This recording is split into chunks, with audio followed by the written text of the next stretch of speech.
Bonjour à tous. Salut Ah Nelly, bon. salut Jean-Pierre. Ouais, salut Alexandre, bonjour à tous. Et donc, bonjour à notre invité surprise grâce à Alexandre. Alors, Alexandre, qu'est-ce qui t'a piqué? Quelle mouche t'a piqué? Ton poste en fait, c'est effectivement depuis le temps qu'on entend parler de Nelly. On l'a jamais fait venir sur un live alors que c'est un des gros succès de l'émission. Enfin, Ouais, une des ah bah, boîtes qui c'est considéré par la les production gens et par et M6. qui a couru devant. Donc c'est bien. Ouais, c'est considéré par la production et par M6 comme étant effectivement donc, l'un des succès de Qui veut l'associer. Donc, c'est-à-dire succès entrepreneurial et succès de complicité entre l'investisseur et l'entrepreneur. Et également, donc, et également, donc, également, effectivement, succès, enfin, equity story, ou en tous les cas, donc, story avec la reprise d'une boîte, etc. Enfin, il y a pas de choses à raconter. Résultat des courses, Nelly est la seule donc, qui sera passée 3 années de suite dans Qui veut être mon associé. 3. Personne n'a jamais fait ça. Donc, voilà. D'ailleurs, hier soir, moi, j'ai trouvé qu'on aurait dû la mettre un peu avant parce que c'était le meilleur cas de la soirée. Mais bon. C'est peut-être parce que Nelly, c'est une des seules à 3 années de suite faire des super résultats, 3 années de suite, et faire de la croissance comme ça. Je pense Et que c'est ça, c'est j'allais la dire, raison. maintenant, le challenge pour 2024, c'est de faire un très gros coup en 2024 pour repasser l'année prochaine, Jean-Pierre. Exact. Alors là, ce serait vraiment, là, si on passe 4 années de suite, là. Alors, il faut aussi dire aux gens qui arrivent, là, parce que là, on est au tout début, il y a 76 participants, donc les gens commencent à arriver. Donc, faut rappeler, donc, Nelly est passée hier soir dans l'émission et que c'était un investissement d'il y a 2 saisons.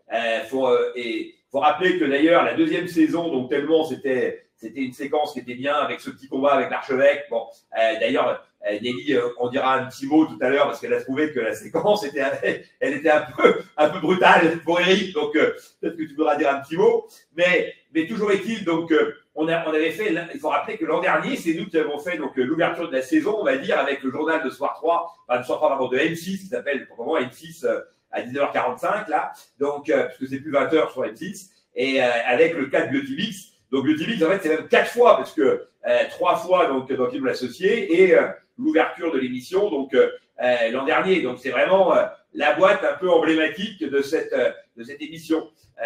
Et donc, je vais peut-être donner la parole à Nelly pour nous dire un peu donc, comment elle a trouvé donc, son passage et surtout donc, en quoi l'émission, là, je vois que son visage est figé, donc je ne sais pas si elle est encore avec nous, en quoi son passage donc, a boosté la boîte. Tu nous entends, Nelly? Nelly, je sais pas, il y a Je vous entends, désolé. petit souci de connexion, tu arrives et tu reviens. Est-ce que c'est bon, tu nous entends bien? Ouais, on a l'impression que tu as un problème de connexion. Donc, Moi, je vous entends très bien. donc non, je disais, donc, est-ce que tu peux peut-être nous dire comment tu as vécu la séquence de hier soir et puis même au global, ton rapport à cette émission et en quoi ça a changé quand même le cours des choses pour toi? Je vais me présenter pour ceux qui ne connaissent pas le projet. Donc, Nelly, j'ai fondé Biotimix. Là, Nelly, on te voit très mal, d'ailleurs, on voit plus du reste. Tu as un gros problème de connexion, je ne sais pas où tu es. Ouais. En général, les bunkers, c'est pas très bon pour le. Alors peut-être en attendant que Nelly revienne et une bonne connexion, on va faire l'habituel rappel des règles pour ceux qui nous rejoignent pour la première fois. On est sur on est sur un débrief donc qui veut être mon associé là. On va débriefer de l'émission de la fois dernière. Là, on a la chance d'avoir Nelly, si Louis-Phil veut bien, avec nous. Nelly qui se présentera, mais qui a été qui n'est pas passé hier soir en tant qu'entrepreneur qui cherche financement, mais plutôt en tant qu'entrepreneur qui a trouvé financement il y a 3 ans et réussi tout ce qu'elle entreprend depuis avec l'aide de Jean-Pierre. Jean-Pierre qui est rentré comme investisseur à ses côtés. On se parlera également du club d'investissement Fairmove Invest et puis de la thèse pour ceux qui la connaissent pas, des quelques boîtes déjà qui ont été accompagnées dans le cadre du club et puis celles qui ont été les modèles qui ont donné la naissance, qui ont donné l'idée et la naissance au club, dont des boîtes comme effectivement Biotimix. Et voilà. Et puis on prendra toutes vos questions. Donc en parlant de questions, vous avez en bas à droite la bulle de chat que vous êtes plusieurs à utiliser déjà. Et juste à côté de cette petite bulle de chat, vous avez une bulle questions. Questions, ça vous permet de poser des questions, voir les questions que les autres ont posées et de voter pour les questions à laquelle vous voulez le plus fort la réponse. L'intérêt pour vous et pour nous, c'est de repérer les questions qui attisent qui excitent les foules et de répondre par ordre de priorité, par ordre de vote à ces questions-là. Alors maintenant, voilà. Kevin qui est impatient, qui dit bon, on entend Nelly, c'est bon, on peut y aller là. Ouais, je remplissais en attendant la connexion Ouais, Wi-Fi. mais du coup, là-dessus, je dis ça pour que la connexion disparaisse. Donc, Nelly, je sais pas, peut-être change de pièce, ou je sais pas, parce que là, franchement, donc, ça va être compliqué, ça bloque toutes les 2 minutes. Bah écoute, si tu veux, en attendant que Nelly peut-être qu'en attendant que Nelly trouve la connexion, on n'a qu'à se débriefer, on n'a qu'à lancer le débrief et puis on se fera une pause sur Nelly. Ok, entre les deux. Nelly, t'as le temps de trouver. Je vois juste qu'il y a Cindy qui demande si on peut revoir donc, les débriefs. Oui, je crois que sur le site, donc avec Udigo, dans la partie Farm Invest, on a accès donc, aux différents replays des différentes soirées, donc on a fait avec Alexandre. Ouais, donc les débriefs, ils sont accessibles pour tous les abonnés. Si vous vous inscrivez, vous avez accès au replay du jour que vous allez recevoir. Et puis ensuite, vous avez accès également à tous les replays. Petit rappel, on va en profiter pour présenter le club tout de suite, comme ça c'est fait, présenter Tudigo. Je présente Tudigo, comme ça vous voyez un peu le rapport. Mais Tudigo, donc pour ceux qui ne connaissent pas, c'est une plateforme qui regroupe 75 000 investisseurs particuliers de toute taille, des néo-investisseurs. 75 000, ouais. Aujourd'hui. 20 000 investisseurs. C'est la plus grosse plateforme en France, il n'y a pas d'équivalent. Ouais. Aujourd'hui, c'est la plus grosse plateforme. 20 000 investisseurs, il y a 20 000 investisseurs l'année dernière qui ont investi dans des projets. Voilà, 75 000 membres. Et donc, un peu plus de 150 millions d'euros investis là sur les 3 dernières années, plus de 60 millions l'année dernière, dans à peu près 200 projets. Notre job, c'est comme un fonds d'investissement, d'aller chercher, analyser, sélectionner, négocier des opportunités d'investir au capital de start-up et de scale-up. Ça va de l'amorçage à des entreprises plus matures qui font déjà plusieurs millions d'euros de chiffre d'affaires, et donc de les proposer à notre communauté d'investisseurs qui peut du coup entrer au capital de ces boîtes-là. Et donc, je vais laisser Jean-Pierre faire la transition sur le club Fair Move Invest qui a été en partenariat avec Jean-Pierre avec une thèse d'investissement très particulière et puis un accompagnement très très fort, une accélération même des boîtes à l'image de Beautymix qui peut-être a récupéré la connexion et pourra du coup en parler. Et déjà, Jean-Pierre, tu présentes. Je vais juste introduire rapidement et après je passe la parole. Le temps qu'on tienne une bonne connexion, je passe la parole tout de suite à Nelly pour qu'on puisse en profiter.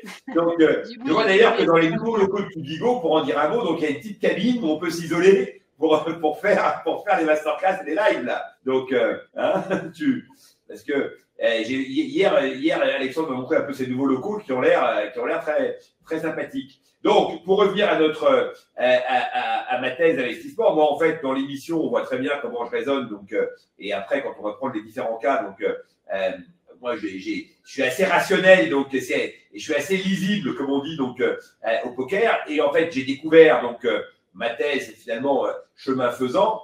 Moi, j'ai 2 caractéristiques. La première, c'est que je connais bien le tourisme. Donc, et donc, je n'investis que dans des domaines que je connais bien, c'est-à-dire en l'occurrence, effectivement, donc, j'exerce mon expertise.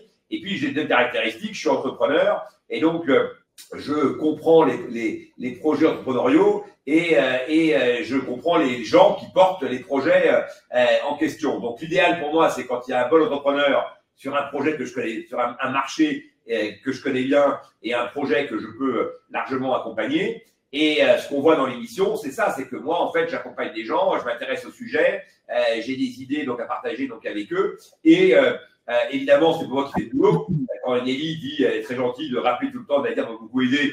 Voilà, j'ai très franchement, tout ça reste effectivement donc modeste. Mais c'est vrai que hier, on a bien vu, d'un côté, il y a un investisseur qui était en visio, donc avec sa participation, et de l'autre, il y en avait un qui était à 6h du mat à la gare pour aller à l'usine. Donc voilà, et je pense que ces 2 séquences, en fait, tout est un peu dit. Alors je critique pas du tout, c'est pas moi, je cherche pas à me rehausser en rabaissant quiconque, c'est pas le débat du tout. C'est de dire voilà, moi, je sais pas faire autrement qu'en étant proche des gens, et pour ça, il faut aussi que les gens aient envie de se proche d'eux. Et dans la séquence avec Nelly, c'est un peu tout ça qu'on retrouve. Évidemment, on n'est pas dans le tourisme, c'est le seul truc qui manque. Mais dans l'émission qui est associée, je ne vais pas faire que des sujets de tourisme. Je suis bien obligé effectivement de m'intéresser donc un peu à tous les sujets. Si on fait cette émission, il faut jouer le jeu. Donc je ne vais pas arriver avec ma thèse et dire moi je fais que le tourisme. Moi je fais des projets qui ont du chiffre d'affaires, qui démontrent qu'il y a une traction, qui ont un concept qui est assez innovant, qui peuvent fidéliser. On retrouve ça, tout ça, Nelly pourra développer, et qui ont une mission sociale. Et dans la logique, effectivement, donc de Biotimix, on retrouve effectivement cette mission qui est sous-jacente, qui n'est pas forcément toujours exprimée, mais Nelly maintenant commence à la mettre en avant de manière assez forte, qui est de dire on veut démocratiser l'accès à la cosmétique, de permettre à tout le monde d'être beau. Quand tu es beau, eh ben, de l'extérieur, eh ben, tu te sens bien donc à l'intérieur. Quand tu dois aller à un entretien d'embauche, eh ben, si tu as une petite crème hydratante et que tu es très moins fatigué, eh ben, tu es plus à même effectivement de développer un discours donc optimiste et porteur. Et donc nous, on sort des produits à des tarifs incroyables. Je donne toujours l'exemple de la crème contour des yeux à 1,15 €, donc ou 17, je sais plus. Donc qui me semble vraiment le bon exemple parce que c'est vraiment le type de crème que tu mets que quand tu as de l'argent, parce que sinon tu ne veux pas te payer des produits comme ça. Alors que là, en l'occurrence, à 1,15 €, c'est quasiment accessible pour tous. Je prends des précautions oratoires parce qu'on pourra toujours me dire qu'il y a des gens qui n'ont pas les moyens, même pas les moyens de mettre ça, sans doute. Mais le gros, en tous les cas, des troupes à ces moyens-là. Et c'est ça qui en fait une très belle mission. Et dernière chose, donc Nelly porte très bien effectivement le projet en question. Moi, j'avais tout de suite perçu en elle des qualités même qu'elle n'avait pas forcément vues. Hier soir, elle a eu une belle formule qu'elle pourra nous donner d'ailleurs sur le comment elle s'est sentie entrepreneuse et pourquoi elle s'est sentie à quel moment ça s'est joué. Voilà. Et donc, un bon entrepreneur, une mission, un projet qu'on comprend, une logique de récurrence. Là, on coche un peu toutes les cases. À toi, Nelly. À moi. Nelly, tu peux, parce qu'il y a peut-être des gens qui n'ont pas vu la séquence. Souvent, on a des gens qui regardent le débrief, ils n'ont pas encore vu l'émission de la veille.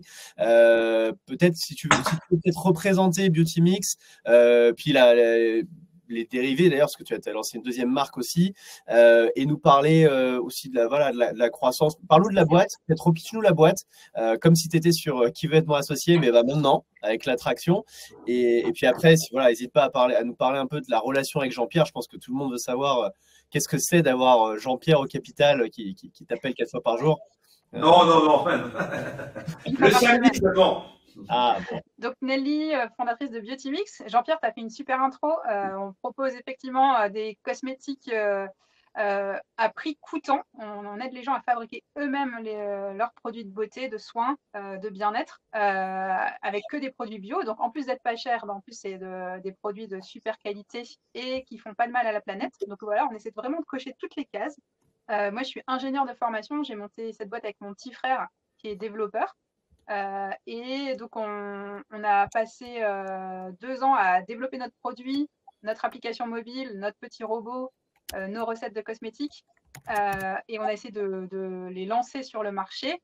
Et quand on est arrivé sur le plateau de la saison 2 de Qui veut être mon associé, donc c'était il y a 2 ans, on venait de lancer, on avait fait 750 000 € de chiffre d'affaires. Donc on avait débroussaillé le terrain, mais tout était encore à faire. Ouais, alors juste un mot là-dessus, Nelly, je te coupe là-dessus. 750 000 € de chiffre d'affaires, donc pour des gens qui se lancent, donc qui sont en année 2, on va dire, puisque l'année 1, c'était un peu un brouillon, donc 750 000 € de chiffre d'affaires, c'est très rare dans cette émission. Pour bien comprendre comment on investit, et il y a en tête quand même des chiffres. Donc, hier, on a vu une boîte qui faisait 1 million, qui allait faire 1,5 million, donc dans l'année. On a vu cette année Hydratis qui fait 4 millions. C'est très rare des boîtes qui sont vraiment déjà à un niveau où tu peux te dire qu'il y a une vraie preuve de concept par le chiffre d'affaires constaté. Et donc, je suis arrivée sur ce plateau en demandant 300 000 € pour 5% de l'entreprise. Là, Tony Parker t'aurait dit 5%, c'est pas assez. En saison 2, on n'avait pas parlé dans le réflexe. Les saisons ont bien évolué, les candidats et les investisseurs ont évolué, je trouve, depuis la saison 2. Tu trouves que c'est mieux? Il y a plus de challenge et de discussion et de négo, je trouve.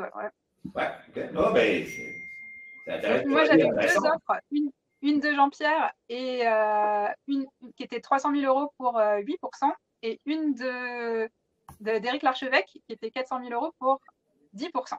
Et donc, contre toute attente. Alors, il faut dire que Eric a surenchéri, parce qu'il avait fait une vraie proposition, donc, où il était donc, à 300 000, donc, pour combien il voulait 10. Il voulait 10 déjà, et il a surenchéri sur moi en disant ok, ben moi je mets 400 000 pour les 10%. Bon, donc il a mis 100 000 € de plus. Donc là, logiquement, il avait eu en plus un discours sur les robots qu'il connaissait, etc. Logiquement, bon, j'aurais dû moi-même m'aligner. Moi, je ne me suis jamais aligné sur les contre-offres. depuis le début de cette émission, vous pouvez regarder tous les cas, je me suis jamais aligné. Moi, je m'aligne sur ce que demande le candidat. Voilà, donc, et je surenchéris pas. Parce que d'abord, j'estime qu'il y a 50 dossiers, donc c'est pas même de s'exciter comme un puceau, donc sur le premier dossier qui passe. Hein, donc voilà. Deuxième truc, donc j'estime que le candidat a bien réfléchi à son besoin. Et donc, si je remonte un peu la valo, parce que je considère que c'est pas la bonne, je reste proche de ce qu'il a demandé. Donc, il y a un cas donc, où j'étais dernier à parler, donc où j'ai demandé beaucoup plus, enfin 2 cas, dont un cette année, on pourra y revenir, mais parce que c'est des cas très particuliers où en fait personne n'y serait allé, et donc j'y suis allé qu'à condition que j'ai une part importante. Et là, dans le cas présent, Eric avait une proposition meilleure que la mienne. Voilà, donc je repasse la balle à Nelly, qui d'ailleurs a beaucoup hésité, je pense. Bah ouais, j'ai vachement hésité et finalement, ce qui a fait pencher la balance, c'est quand même une histoire humaine en fait. Alors, du coup, je vais rebondir sur un peu ce que Kelly dit aussi plusieurs fois. Kelly, elle réfléchit plus avec le cœur qu'avec la tête parfois. Moi, il y avait un petit peu de ça. Il y avait aussi un peu du fait que je recherchais quand même un profil complémentaire au mien. Donc, moi, je suis ingénieur, mon frère, il est développeur. Donc, avoir un troisième associé qui soit aussi un ingénieur un peu tech, finalement, ça apportait pas beaucoup de nouvelles valeurs à l'équipe. Et donc, ça, c'est très bien raisonné, ça. C'est très bien raisonné. Ouais, Jean-Pierre, je voyais que tu avais vraiment une approche complètement différente de la nôtre, hyper commerciale, ce qui était vraiment ce qui nous manquait, avec un bon feeling business, vraiment business. Et puis, vraiment les mêmes valeurs, parce que forcément, dans l'émission, tout n'a pas été diffusé, mais il y a quand même eu énormément d'échanges entre les investisseurs et moi. Et pendant la discussion, là où Éric Larchevêque m'avait posé énormément de questions sur la marge et surtout sur des questions de marge, en fait, finalement. Toi, Jean-Pierre, tu m'avais parlé plus de comment on développe notre réseau d'ambassadrices, comment on rapatrie la fabrication en France. On rapatrie les rebonds en France. Beaucoup plus. Exact, bonne mémoire. Et voilà, et donc c'est ça qui a fait pencher la balance finalement pour l'offre qui était la moins intéressante financièrement, mais qui par contre, pour moi, apportait plus de valeur pour la croissance de l'entreprise future en me disant, bah voilà, ça apporte vraiment, et d'ailleurs ça s'est concrétisé par la suite, c'est-à-dire que ce que tu m'apportes, Jean-Pierre, au quotidien, c'est vraiment justement cet éclairage qui est hyper différent de la façon dont moi je réfléchis et qui me permet de saisir des opportunités que j'aurais pas saisies si j'étais toute seule. Et typiquement, la dernière opportunité qu'on a saisie ensemble avec Jean-Pierre, c'est donc le rachat de My Cosmetics, qui était une marque concurrente de Biotimix, qui s'est retrouvée en difficulté financière et donc à la recherche de repreneurs. Et voilà, c'est sur nos coups de fil hebdomadaires avec Jean-Pierre que je lui ai parlé de cette opportunité en disant, voilà, j'ai eu cette info, je ne sais pas trop quoi faire. Et c'est Jean-Pierre qui m'a vraiment poussé à me lancer et à faire une offre alors que les délais étaient hyper courts, que les risques étaient hyper élevés. Et que voilà, c'était quand même une aventure assez folle. Pour l'histoire, en fait, on a fait une offre en 3 jours. En 3 jours, c'est passé 3 jours entre le moment où j'ai appris que l'entreprise était à la recherche de repreneurs et le jour où j'ai envoyé la lettre d'offre. Donc, alors, pour nos amis, juste pour préciser les choses, pourquoi c'était très intéressant comme sujet? D'abord, Nelly est sur un métier donc, où il y a beaucoup de compétition, il y a beaucoup de compétiteurs. Donc, et le fait de pouvoir réunir des forces, ça peut être à un moment donné de consolider, comme on dit, donc peut être évidemment donc un exercice intelligent. Deuxièmement, nous on fait un robot, donc on rappelle, donc pour les gens qui veulent faire leurs produits de beauté eux-mêmes, on achète des produits donc à des labos. Voilà le robot, donc on vend le robot. Et donc pourquoi on dit que c'est un modèle de fidélisation? Parce que quand tu as payé ton robot donc un peu moins de 100 €, un peu plus de 100 €, et ben tu te retrouves effectivement donc après avec l'intérêt d'acheter des produits pour utiliser ton robot. Donc, on est dans la logique du Thermomix de la beauté, mais les produits qu'on associait donc à notre robot, on les achetait à des labos. Et là, on a l'opportunité d'acheter une boîte qui produit, donc qui a une gamme très large. Hein, donc, j'ai en tête le chiffre de 1400 références, tu me contredis si c'est pas ça. C'est ça. Mais voilà, 1400 références. Donc, on avait une opportunité unique de se dire, on va consolider les marges, puisqu'on va à la fois donc avoir les marges de la production et les marges effectivement donc de la vente. Et on va surtout créer un actif très fort, parce qu'en fait, on aura donc la clientèle, la utilisation, tu vois, et les produits qu'on sait faire. Voilà. Donc, en plus, Nelly, pour qu'on ait tout, donc en tant qu'ingénieuse, donc rêvait d'avoir son usine. Donc elle avait une capacité à imaginer, à optimiser les process, à être au cœur du truc, parce qu'une usine, c'est tout un principe de gestion qui nécessite d'avoir quand même des compétences, effectivement, donc, en la matière.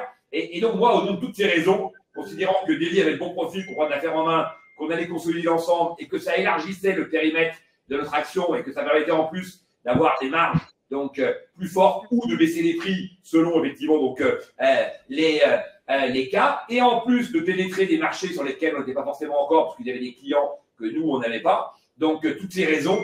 Et dernière chose, il y avait une équipe qui avait l'air de bonne qualité, donc c'était aussi un élément donc intéressant. Voilà, il y avait un handicap, il y avait deux handicaps. Un, c'est que c'est beaucoup de travail. Nelly va en parler. Bon, mais ça c'était pas mon problème. Bon. Deuxièmement, donc c'est à Lyon et Nelly habite donc plutôt en région parisienne. Bon, ça c'est pas. Et ça, je termine là-dessus. C'est toujours comme ça. Quand tu as une bonne opportunité, il y a forcément toujours des choses qui collent pas. C'est pas exactement ce qu'on aurait aimé, mais au global, Nelly va nous dire donc comment tout ça s'est déroulé et en quoi ça a créé de la valeur. Ouais, c'est ça. Bah, effectivement, il y a aussi les côtés négatifs, en particulier la distance. Et puis le fait quand même, c'était une entreprise qui était en redressement judiciaire, donc où il y a quand même pas mal de choses à corriger et donc un sacré chantier en termes de travail.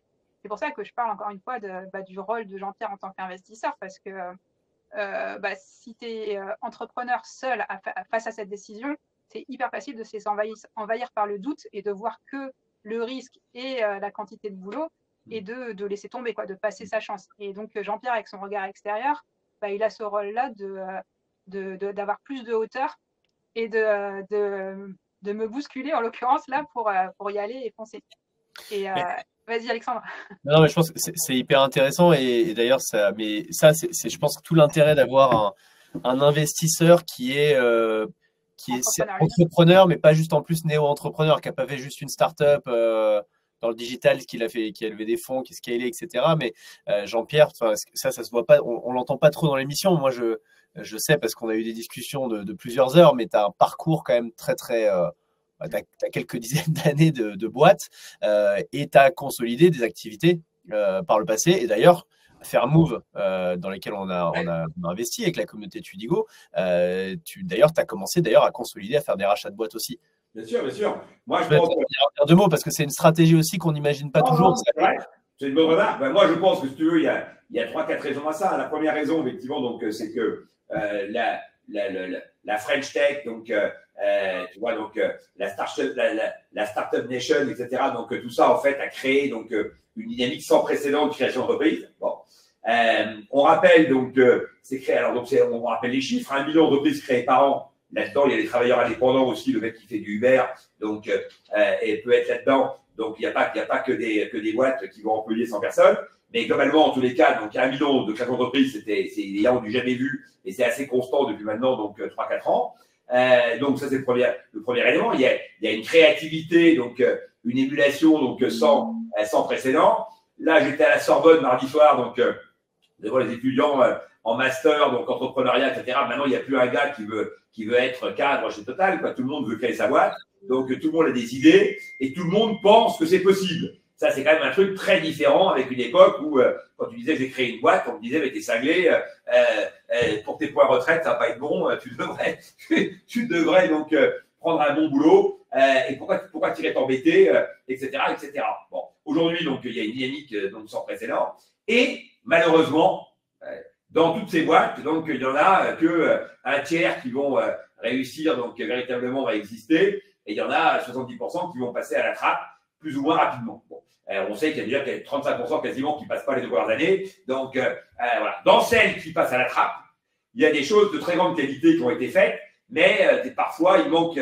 S'ils passent à la trappe, c'est qu'il manque quelque chose. Et dans les manques qu'on peut mettre en avant les plus courants, il y a souvent des problèmes de BFR, c'est-à-dire que le gars a un chiffre d'affaires correct, mais il doit payer les produits par avance, les clients le payent tard, et entre les deux, sa croissance, en fait, lui bouffe tout son fric, et il peut être amené à déposer le bilan uniquement parce qu'il a des problèmes d'argent. Ça, c'est vraiment le cas le plus facile à régler, parce que la logique, c'est que les banquiers doivent t'aider Et s'ils ne le font pas, c'est parce qu'ils n'ont pas confiance. Donc, en général, dans ces cas-là, quand tu remets de l'argent donc en capital, eh bien, les banquiers t'aident pour effectivement donc financer donc ce besoin en fonds de roulement. Donc ça, c'est un premier cas. Il y a des gens qui ont été trop ambitieux et qui ont fait de la croissance beaucoup trop forte. Alors, il suffit donc après de recaler un petit peu pour pouvoir effectivement donc gérer la chose. Il y a des gens à qui il manque quelque chose, mais justement, toi, tu peux leur apporter ce complément qu'ils n'ont pas, sur le plan industriel, sur le plan de la distribution. Il y a également une consolidation, évidemment, donc des coûts que tu peux opérer. Cas concret, je veux dire, tu as une comptable qui peut éventuellement intégrer la comptabilité de la deuxième boîte. Donc, lui, la ville aussi, ça fait un coût en moins. Tu as une force de vente commerciale qui va pouvoir vendre les deux produits. Souvent, ça renforce les deux marques parce que le fait de rentrer chez un client avec deux marques fortes, ça te donne évidemment donc un bénéfice beaucoup plus fort auprès du dit client. Donc voilà, ça raconte aussi une histoire d'ambition. Donc les clients sont plus confort avec le racheteur qu'avec le racheté, si tu veux, donc etc., etc. Et en fait, si tu veux, il y a un travail qui a été fait de réflexion, d'expertise, beaucoup d'énergie qui a été mis, et tout ça va disparaître, et d'autres vont recommencer la même chose après pour refaire tout le parcours et redépenser plein d'argent pour arriver parfois au même résultat que le premier, voire des fois même en faisant moins bien. Et donc, moi, ma conviction, c'est que cette expertise, tout ce savoir-faire, c'est un fonds de commerce. Tous ces fonds de commerce ont de la valeur et ils ont d'autant plus de valeur que tu arrives à les additionner au sein, effectivement, donc d'un ensemble qui va dépoter. Et c'est là qu'il y a une grande différence avec les ailes et tapis. Parce que quand tout le monde a regardé la série Netflix, donc moi, je rappelle que j'ai côtoyé Bernard Tapie donc à plusieurs reprises, donc dont une fois où j'ai dîné avec lui. Bon, Tapie, c'était un gars, il rachetait n'importe quoi. Dès lors qu'effectivement, donc il disait, il y a du stock, je revends le stock, il y a des contrats, je récupère les contrats, je fais le reste. Il y a une usine qui sert à rien, je la balance. Et là, il avait une vision, donc boîte par boîte. En fait, là, ce qui est intéressant dans l'époque qu'on vit, c'est que il faut consolider des choses qui, ensemble, font sens, quoi. Entre Wonder, Adidas et Terraillon, il y a un seul point commun, c'est Tapis. Pour le reste, effectivement, il n'y a aucune synergie. Par contre, entre Biotimix et cosmétique, là, si tu veux, c'est tellement, on aurait rêvé de racheter quelque chose qu'on aurait défini sur notre cosmétique. Donc, quand l'opportunité se présente, il faut tout de suite avoir le réflexe et se mettre en état de marche pour effectivement faire en sorte que ça fonctionne. On a créé là beaucoup de valeur. Il aurait fallu combien de temps, Nelly, et combien d'argent pour faire ce qu'on a fait là en si peu de temps? Ça nous a fait gagner 2 ans à peu près sur notre roadmap. Voilà. Donc, et après, pour rebondir sur ce que tu disais sur les années tapis, les tribunaux de commerce aujourd'hui, ils acceptent plus d'offres à 1 euro qui apportent aucune valeur. Donc, il faut aussi convaincre le tribunal de commerce que ton projet de reprise, il a du sens et que l'entreprise, elle va devenir quelque chose derrière. Non, mais tu fais le dire parce que les gens fantasment. Cette série Netflix a fait fantasmer plein de gens qui se disent à 1 euro, allons-y, etc.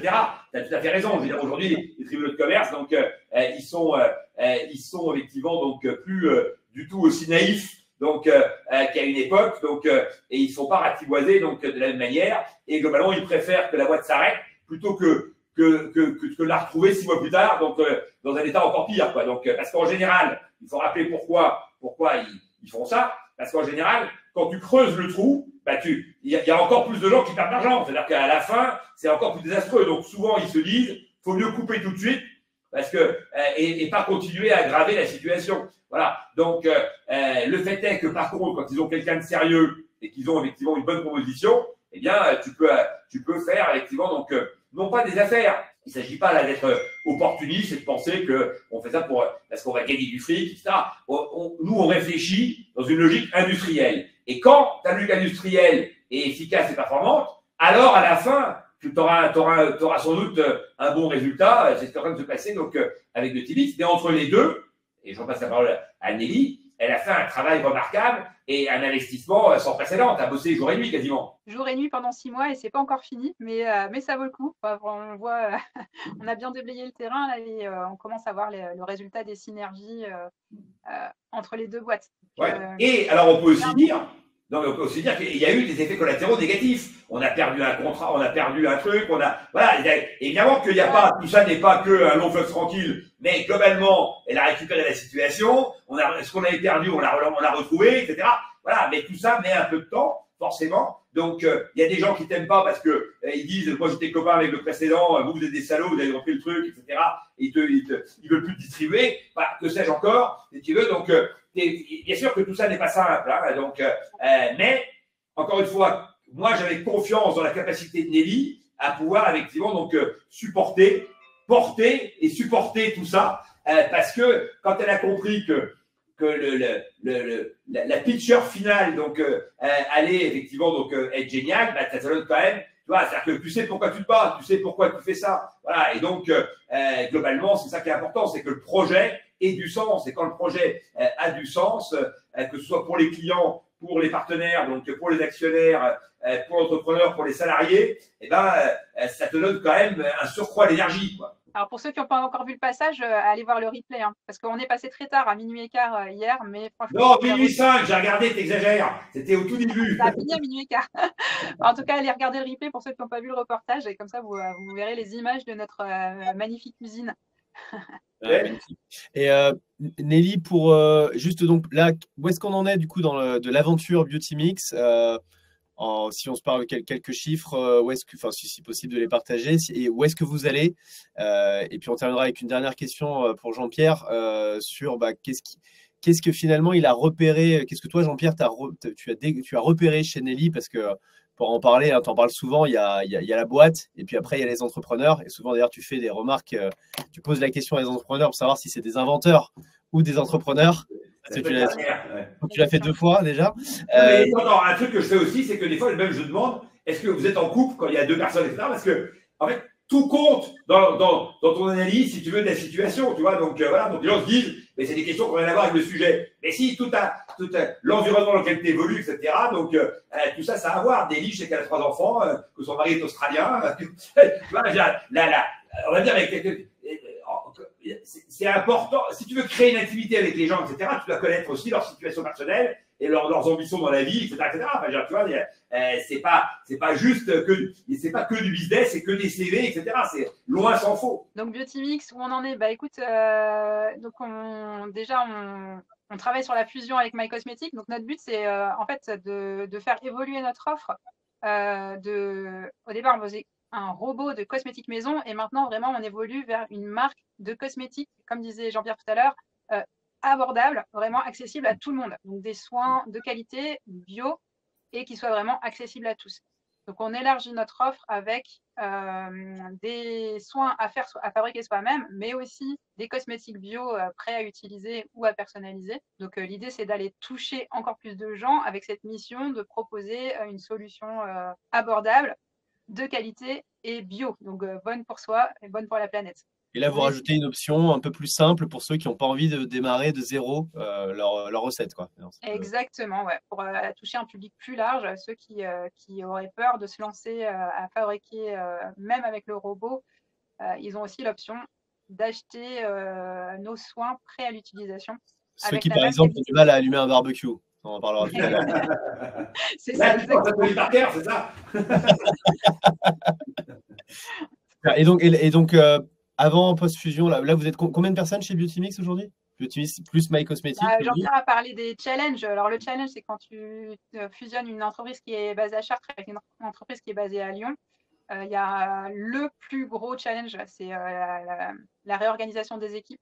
Donc, depuis 6 mois, pour moi, c'est vraiment le plus gros point à gérer. Donc, oui, parce que juste un mot là-dessus, évidemment, comme c'était une start-up Beautymix, Nelly était au cœur un peu de tout. Les gens étaient habitués à avoir Nelly partout. Et d'un seul coup, Nelly, elle s'est répartie sur 2 boîtes. Et donc, forcément, qu'elle était moins présente dans l'une.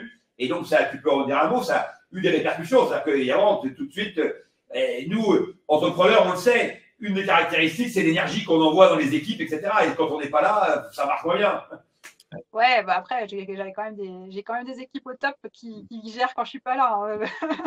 Je leur fais Oui, confiance. mais c'est pas la même chose. Ouais, mais voilà, donc on est en pleine réorganisation et normalement d'ici, il nous faudra encore 3 mois pour finaliser la réorganisation des équipes. Et l'objectif, c'est qu'on ne soit plus qu'une seule entreprise, qu'on ne parle plus de 2 entreprises, mais vraiment d'une seule, basée à Globalement, Lyon.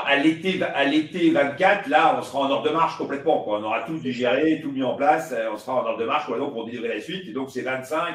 Notre grosse année de rendez-vous, maintenant, ça va être 2025, pour faire la démonstration que tout ça, effectivement, produit immédiatement que 1 plus 1 égale 3, quoi. Et pas 1 plus 1 égale 1, voire des fois moins 1. Top. Voilà, Merci. voilà nos enjeux. On va passer à la suite parce que Ouais. c'est passionnant. Du coup, bon, le temps file. On essaie de rentrer dans tous les détails de cette aventure entrepreneuriale. En plus, tu as des sujets incroyables aussi de consolidation d'entreprise. Donc, il y a pas mal de sujets à traiter. Je pense que tu reviendras sur une masterclass pour les membres du club Fairmove Invest. En termes d'enseignement, c'est hyper riche. Et je souriais parce que j'ai vu qu'il y a déjà des gens qui ont demandé donc est-ce qu'on peut investir dans Biotimix. Donc on a eu ce type de questions depuis hier soir. Donc dans le plan de marche, il y aura sans doute effectivement donc une levée de fonds donc pour consolider tout ça et nous permettre de continuer à accélérer. Et donc on ne sait pas encore quelle forme elle prendra, mais peut-être qu'effectivement donc Fairmove Invest et Tudigo seront des leviers que nous pourrions utiliser. Voilà, On en a parlé effectivement. Voilà. Donc on en reparlera. Voilà, on a du temps devant nous, mais dans tous les cas, voilà, on a posé les premiers jalons pour ceux que ça intéresse. Voilà. Top. Vous pouvez d'ores et déjà donc nous aider en achetant nos produits et notre promo. mycosmetic.fr, n'hésitez pas. Voilà, MyCosmetic. En plus, la marque est géniale. Bon, là aussi, on a fait un super coup, c'est qu'on a récupéré donc une super marque, hein, évidemment. mycosmetic.fr, si tu veux, donc c'est canon. Voilà, ça, on l'a pas dit depuis le début, mais évidemment que ça fait partie aussi des éléments de réflexion. Hein. Ça marche. Bah, encore merci beaucoup pour l'invitation et puis à la prochaine pour une masterclass consolidation d'entreprise et croissance externe. Merci à toi, Nelly. Merci beaucoup. Excellent. Et ce soir à 18h, on se retrouve pour le live sur Insta. Ça marche. Allez, à tout à l'heure. Ciao. Je pense à répondre à la question avant de repasser au débrief. Question de Sébastien, différence entre Fairmove Invest et le Blast Club, 2 clubs d'investissement. Encore, cette question, elle revient tout le temps, bon, forcément. Mais bon, je pense que on va dire pour rapidement. Ensuite, on enchaîne vraiment sur le débrief. On va devoir aller très très vite. En 2 mots, et je te laisse compléter, Jean-Pierre. 2 clubs d'investissement, les 2 avec une adhésion. Alors, sur le Fairmove Invest, une adhésion à 590 € qui a été pensée pour être abordable, accessible à tous. C'est la vision du club, cette idée-là que vous pouvez rentrer sur un abonnement annuel qui est inférieur à 1 000 € et qui vous permet d'investir autant que vous voulez dans autant de dossiers que vous voulez présentés par le club. Le Blast Club, une adhésion qui va entre 1 000 et 10 000 €. Hein, globalement, enfin 1000, même en plus, 1000, ouais, c'est 1000 et 10 000, et des frais ensuite sur l'investissement qui sont de l'ordre de 20% du montant investi. Voilà. Ça, c'est la différence entre les 2 clubs d'un point de vue purement tarifaire. Après, en termes de thèse d'investissement, je vais laisser en parler Jean-Pierre. Sur Fairmove Invest, on se parle d'investir dans des entreprises que connaît particulièrement bien Jean-Pierre et avec une vraie logique d'accélération des boîtes, d'accompagnement et d'accélération des entreprises qu'on ne trouve pas sur le Blast Club. Voilà, donc je pense que. Alors, je vois que tu as un fan, hein, Mathieu Morand, donc il adore tes débriefs. Et donc, il y avait une question aussi qui était la différence entre Fairmove Invest et Tudigo. Donc là, je pense qu'il faut aussi bien rappeler que Tudigo, c'est une plateforme donc, avec, comme tu l'as dit tout à l'heure, 75 000 investisseurs. Donc, c'est très conséquent. Donc, et c'est une plateforme d'investissement, on va dire, populaire, donc participatif, c'est-à-dire on présente des projets, donc ils sont analysés donc, par l'analyse de Tudigo, et ensuite les gens donc, investissent et ils ont un reporting tous les 3 mois. Nous, dans l'idée de Fairmove Invest, c'est de dire qu'on va accompagner les boîtes, on va créer une dynamique donc, entre les boîtes elles-mêmes, donc, et comme on va être dans un seul secteur qui est le tourisme, eh bien, mécaniquement, déjà, l'addition de ces boîtes crée de la valeur, parce qu'entre elles vont échanger de l'info, elles vont mettre en commun donc des moyens commerciaux par exemple, des types marketing, des croisements de communauté, ce que font très bien d'ailleurs la plupart des start-upers donc de qui est nous l'associé. Et donc dans qui est nous l'associé, on voit bien qu'il y a différents profils d'investisseurs. Et ça, c'est l'autre élément que je rajoute, c'est que, et encore une fois, moi, je n'en fais aucun élément de valorisation personnelle. Je dis, il y a des gens différents, et donc, on se sent plus ou moins à l'aise, comme Nelly l'a expliqué. Elle a choisi de la dire parce que, et encore, c'était la saison 2, donc à l'époque, je n'étais pas connu. Et donc maintenant, les gens ont quand même plus de repères, parce que j'ai fait 3 saisons. Donc, on voit à peu près comment je réfléchis et comment je m'associe aux différents projets.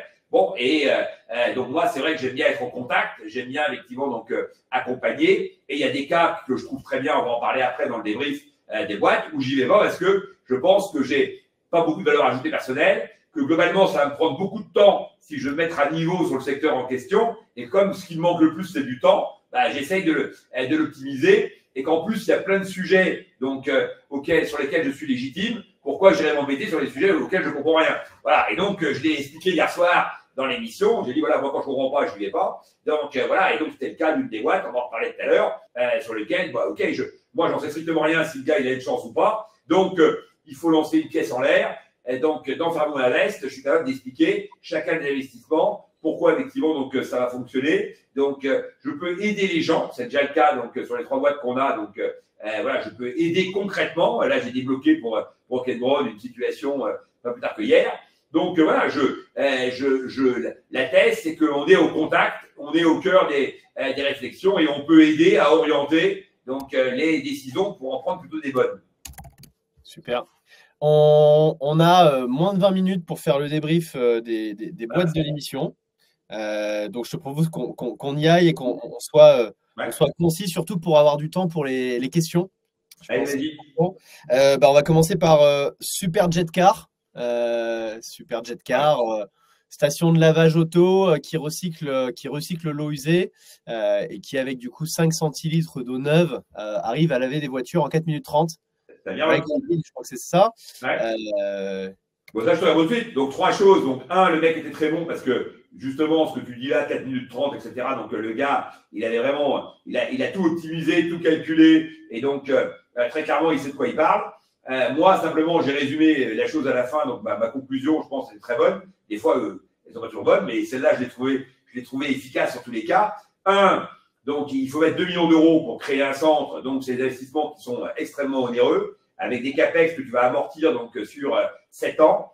Et de l'autre côté, donc, tu as un monde qui ne cesse d'évoluer, avec notamment donc l'eau qui devient effectivement un des biens les plus précieux et qui sera sans doute très prochainement interdit donc, de laver ses bagnoles, donc avec de la flotte. Et donc, quelque part, tu investis 2 millions d'euros. Dans 2 ans, on t'explique que ton business donc, s'arrête.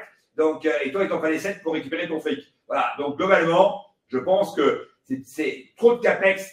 Tu peux prendre des risques quand tu penses que le modèle est agile et que tu vas pouvoir éventuellement le pivoter, l'orienter différemment selon ce que le marché va trouver comme signaux. Mais quand tu es scotché avec tes 2 millions d'euros, tu es foutu. Tu ne peux plus rien faire. Et d'ailleurs, c'est exactement le problème de l'agriculture en France. Le gars qui a une ferme, qui a investi donc 1 million d'euros dans une stabulation pour traire ses vaches automatiquement ou dans une porcherie industrielle, tu lui expliques que le bio, ça rapporte plus, etc. Mais lui, il est scotché avec ses remboursements. Le bio, il faut 3 ans de jachère pour les terres. Il n'a plus le choix, le gars. Donc, le seul moyen de faire la transition agricole serait que l'État français dise pendant 3 ans, on gèle tout. Vous avez le temps de vous retourner et puis on reprend après, donc les remboursements. Mais globalement, voilà. Et donc, quand j'ai vu ce projet extrêmement lourd, je me suis dit, voilà, et j'ai conclu comme ça, en disant, mais je ne sais pas si votre projet n'est pas inadapté à l'époque. Voilà. Et donc, je pense qu'il n'y avait pas les bons ingrédients pour y aller.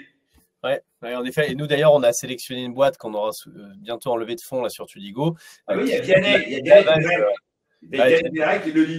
Voilà, et donc qui effectivement fait du lavage de flotte automobile sans eau, voilà, qui s'appelle Mitsubishi. Tu vois, c'était évident. Moi, je ne savais pas que ça existait, mais j'étais persuadé que ça allait exister. Voilà. Et donc, globalement, tu vois, ça aussi, il faut savoir se projeter. Moi, encore une fois, il faut rappeler que l'émission, on n'a pas d'éléments avant. On ne sait pas de quoi on va parler, et on passe d'un mec qui lave de l'eau, d'un mec qui recycle de l'eau, donc grise, donc pour laver les voitures, à des gens qui réinventent le sucre avec le Yakult. Bon, très bien. Et donc, à chaque fois, il faut essayer d'être agile là-dedans et de comprendre, etc.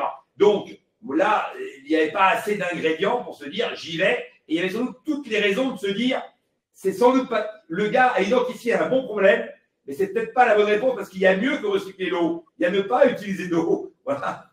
Eh oui. Tu fais la transition, on a qu'à enchaîner sur celui-là, sur Yacon. Ouais.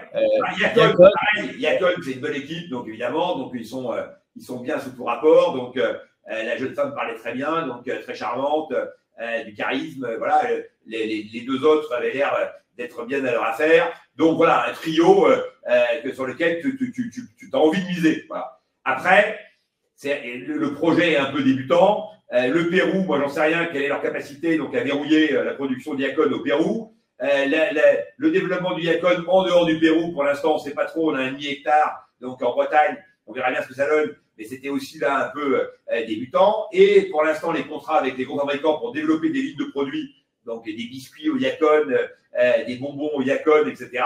Donc, c'était pas encore très établi non plus. Donc, globalement, c'était un peu tôt. Voilà.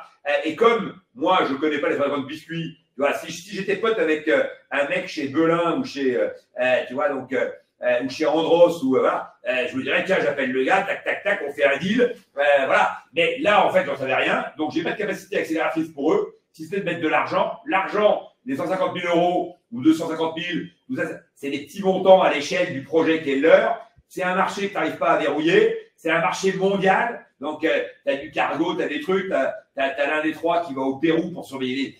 Voilà, ça me semblait très compliqué, tu vois, et peut-être que ça peut déboucher sur quelque chose de magnifique, mais là encore, c'est vachement aléatoire. Oui, en effet. Et la Valo ne reflétait pas ce côté très aléatoire et très risqué, très early, d'ailleurs, du deal. T'as raison de dire ça, parce qu'un mec qui vient, qui dit écoutez les mecs, c'est un projet hyper à risque, mais si ça marche, on fait un carton. Du coup, le risque se rémunère, donc je suis d'accord de vous filer 25% de la boîte. Par contre, je voudrais des BSA. Le jour où où on sort à 100 millions, bah, vous me redonnez un bout, etc. Pas de problème. Mais alors là, franchement, d'ailleurs, moi, je préfère ça. J'ai fait ça 2-3 fois. Dire, je prends un gros bout, et si ça marche, je t'en rends un bout, évidemment. Tu vois, parce que, je vais vous dire, à tous les gens qui nous écoutent là, la première règle de l'investissement, au-delà de tout ce que j'ai déjà raconté sur connaître le marché, apprécier les individus, etc., il y a une règle qui est très simple, c'est que tu sais à quel prix tu rentres, tu sais jamais à quel prix tu sors. Donc, si tu veux rentrer à un petit prix, c'est une des règles de base pour pouvoir faire une plus-value. Voilà. Ça, c'est clair, c'est net, c'est précis. Il n'y a pas de débat là-dessus. Donc, quand certains surinvestissent, si tu veux, donc sur des valos en disant ça vaudra des millions, donc je suis prêt à payer une surprime, très bien. Si tu es sûr que ça vaudra des millions, mais comme tu n'en sais rien, si tu veux, commence par négocier la valo et après tu verras effectivement donc, ce que tu fais. Voilà, moi, sur les mains de mamie, j'ai déjà dit que j'étais prêt donc, à rendre 5% des parts au fondateur. J'ai rajouté que j'étais prêt à rendre 5% des parts, parce que j'ai 35, donc aux mamies tricoteuses, parce qu'on est passé de 30 mamies à 300 et que c'est une grosse fraction. Voilà, il n'y a pas de débat sur le fait de pouvoir, quand ça marche, évidemment, donc en rendre un bout. Mais par contre, rentrer solide, c'est un élément important. On va revenir juste sur ça parce que tu as évoqué, comme si c'était quelque chose d'extrêmement simple, un point très technique. Et je pense que l'occasion de ces masterclass que tu fais auprès de ceux qui nous écoutent là, c'est aussi d'apprendre.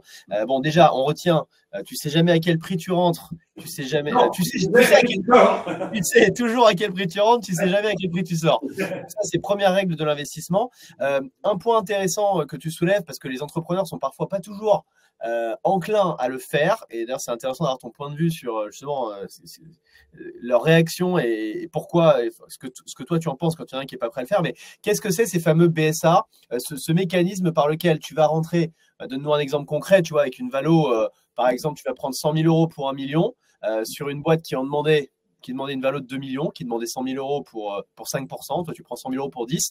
Et derrière, en place, tu mets en place ces BSA. Tu peux expliquer pour ceux qui nous écoutent? Il y a plusieurs, bien sûr, il y a plusieurs mécaniques. D'abord, donc, les BSA, donc, elles peuvent jouer pour l'investisseur. Moi, c'est ce que je demande. Quand on ne peut pas négocier la valo, ce qui s'est passé donc, pour Palomano, par exemple, où ils étaient bloqués sur la valo parce que c'était dans le cadre d'un tour de table qui était déjà défini avec une valo, donc déjà acceptée par d'autres investisseurs. Donc, je ne pouvais pas casser la valo en question. Donc, j'ai proposé d'avoir des BSA pour moi en fonction donc, des résultats futurs. C'est-à-dire que, grosso modo, on crante la valo d'entrée, là, en l'occurrence, c'est 6 millions. Et sur toute la valeur future, moi, je peux racheter des titres sur la valeur à 6 millions pour 2%, donc jusqu'à 2%. Et donc, évidemment, si la boîte vaut 12 millions, bah, je rachète des titres 2% pour 6 millions. Et entre les deux, donc, j'ai créé une valeur de 6 quoi, sur, effectivement, donc, mes 2%. Ça, c'est pour l'investisseur. pour l'entrepreneur. Donc, on va lui fixer donc, des objectifs à atteindre et en fonction de ces objectifs atteints, eh bien, il va effectivement donc avoir plus de titres. Donc, les objectifs, ils peuvent être de plein d'ordres différents. Et d'ailleurs, c'est souvent un mix entre la croissance et évidemment donc l'EBITDA, donc il va pouvoir dégager. Donc, puisque ces deux éléments, croissance et EBITDA, vont donner le multiple. EBITDA qui est la rentabilité, un reflet de la rentabilité. La rentabilité plus le chiffre d'affaires, donc la croissance du chiffre d'affaires vont donner un multiple. Et là, il faut rappeler que le multiple, c'est évidemment ultra important parce que tu as des boîtes qui font 1 million d'EBITDA, qui ont un multiple à 7, valeur d'entreprise 7 millions. Tu as des boîtes qui font 500 000, mais qui ont un multiple à 20, donc valeur, donc 10 millions. Donc, la réalité du multiple, c'est ultra important. Et le multiple, il tient compte de plusieurs choses. 1, l'attraction de ton marché. 2, la récurrence de ton modèle. Évidemment, on voit que les plateformes SaaS sont très valorisées, puisque en général, c'est de l'abonnement. Donc, tu embarques les gens pour du long terme. Voilà. Donc, et 3, les besoins en cash, parce qu'une boîte qui aurait beaucoup de besoins de cash, elle sera valorisée moins bien qu'une boîte qui elle-même génère son cash, parce que les gens payent tout de suite des trucs que tu vas pouvoir donc produire plus tard. Donc la réalité de tout ça, c'est que quand tu réfléchis donc à ces modèles, tu vas dire aux dirigeants, bah écoute, en fonction de ces paramètres, voire même en fonction éventuellement de la sortie, tu me dis que la boîte vaudra 100 millions. Moi, je vais le croire. Et pour l'instant, donc j'estime qu'elle vaut 1 million. Voilà. Si la boîte vaut 10 millions, eh ben, moi, je revois la valo de départ, donc pour dire qu'elle valait plutôt donc 2. Si le jour où tu es à 20 ou à 30 millions, eh ben, je peux dire qu'effectivement, j'aurais dû rentrer sur une valo à 5 ou 6. Voilà, on peut réajuster en fait la répartition de la valeur créée entre les différents acteurs. Et moi, j'ai pour habitude de dire que c'est plus simple de répartir de la valeur, si tu veux, que de se battre sur des pertes, tu vois. Et donc, globalement, quand la boîte va au tapis, de toute façon, si tu veux, t'as rien à récupérer. Voilà. Et donc, si elle va alors on pourrait me dire, oui, mais si elle va au tapis, que tu sois, que tu aies 35% ou que tu en aies 5, finalement, à la fin, c'est la même chose. Alors, oui et non. Oui, sur le fait que si ça vaut 0, ça vaut 0. Mais par contre, quand tu as 35, t'es quand même au cœur des sujets. Si on revient à la reprise, par exemple, d'entreprise par l'administrateur, etc., à 35, tu pèses, tu peux orienter les décisions, tu peux trouver un repreneur, tu peux toi éventuellement remettre de l'argent en te disant je passe à majoritaire à 51, je prends la main sur le truc et moi je vais te relancer tout ça et j'ai fusionné avec un autre à côté. Bref, tu as beaucoup plus de moyens d'action. Quand tu as 5% et que tu es scotché avec tes 5%, et tu veux, si tu n'as aucun mécanisme de révolution, ben, tu es foutu. Donc, globalement, tu lances une pièce en l'air et tu mises sur le fait que le BP présenté, le business présenté va se dérouler magnifiquement, parfaitement, que l'exécution sera au rendez-vous, ce qui est quand même très rarement le cas, parce que hier j'ai dit donc entre l'innovation et le marché, il y a un gap voire un gouffre. Entre le BP et les résultats, il y a souvent un gap voire un gouffre, et c'est pas très grave à condition qu'on puisse agir. Et quand tu as un bon bout, eh ben, tu as une capacité effectivement donc d'action. Voilà. Super. Je propose qu'on passe au sujet suivant. Bon, pour info, évidemment, ce projet a étonnamment trouvé son investisseur avec une valo effectivement de 10 fois le chiffre d'affaires. Bon, on verra si la suite donne raison. C'était de l'amour. Voilà. Il y a notre ami Tronc qui dit 590 €, c'est quand même cher pour un smicard, mais mon ami Tronc, donc un club d'investissement, c'est pour investir. Donc, si quelqu'un peut mettre 500 €, il ne faut surtout pas qu'il vienne. Parce que, encore une fois, Tudigo, d'ailleurs, pour notre partenariat, donc, accompagne donc, les investisseurs et regarde s'ils ont une capacité à investir. Je rappelle qu'il faut investir que l'argent qu'on est prêt à perdre. Jamais, effectivement, donc, d'imaginer tout ce qu'on pourra gagner. Donc, l'investissement, c'est d'avoir déjà un petit capital. Et évidemment, qu'on n'est pas tous à l'égalité. Donc, en la matière, un petit capital ne veut pas dire beaucoup d'argent. Avec 10 000 € d'investissement par an, tu peux t'amuser sur 5-6 boîtes, donc en mettant 2 000 € par boîte. Donc, c'est très intéressant. Tu apprends des trucs, tu commences à avoir un petit effet de levier, tu gagnes plus qu'en mettant donc, sur le livret A. Mais évidemment qu'il faut avoir les 10 000 €, que tout le monde ne les a pas, ça ne nous a pas échappé. Donc, même si on veut changer le monde, pour l'instant, on n'est qu'au début de ces modifications. Et ni Alexandre ni moi, donc, n'avons le pouvoir de changer donc, les réalités économiques de ce monde. On revient, on a 4 minutes, donc on va aller vite, mais il y a un dossier moi que j'ai bien aimé hier soir qui était Néo Justice. Ouais. Néo Justice qui proposait donc face au constat qu'il faut 637 jours en moyenne pour avoir une décision de justice, hein, quand tu te lances dans ces procédures, c'est très très long, c'est très coûteux. Colline, qui était avocate elle-même, hein, pendant quasiment 20 ans, a lancé. Elle ne plaidait pas. Tu as entendu qu'elle a dit qu'elle ne plaidait pas. Qu'elle ne plaidait pas, ouais, tout à fait, tout à fait.